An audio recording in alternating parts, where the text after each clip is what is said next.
12 weird phobias that some people actually have.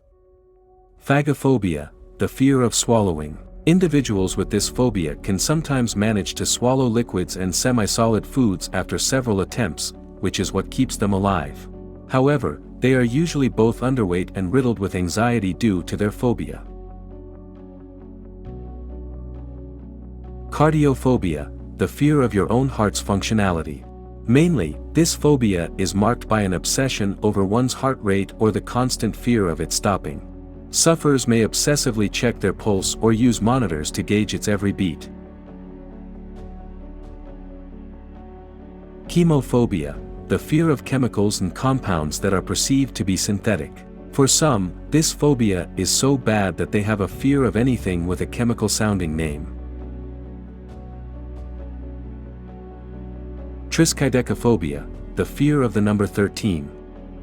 Superstition surrounding Friday the 13th is actually rooted in Christianity, as the 13th guest at Jesus' Last Supper, Judas, is a symbol of betrayal. Cherophobia, the fear of being happy. Someone who has cherophobia simply avoids activities that could bring happiness. This doesn't mean that they are continually sad, just anxious about the happiness being too fleeting or pointless. Trypophobia, the fear of clusters of circles or holes. Does the sight of a lotus pod make your skin crawl or make you nauseated? The medical community has been slow to officially recognize trypophobia, but scientists suggest the reaction of disgust may be evolutionary and occur because of their resemblance to circles found on poisonous animals.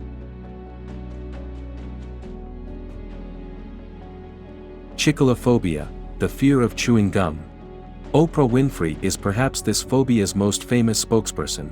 "I hate chewing gum," she told People magazine. "It makes me sick just to think about it." Geniophobia, the fear of knees or kneeling. Trips to the beach are no fun for people who get the heebie-jeebies from knees, either from seeing them or having theirs touched. Gymnophobia, the fear of being nude or seeing others nude. Most people experience this personal anxiety to some degree, but gymnophobes avoid nudity at all costs. Sometimes this stems from excessive bullying or severe body image problems. It can also be linked to anxiety about sexuality in general. Melophobia, the fear of music. People with melophobia are unusually sensitive to sudden and dramatic changes in tone, the core of what music is. A very small amount of people also experience musicogenic epilepsy, intense seizures brought on by certain songs or types of music. Autodysomophobia, the fear of emitting body odor.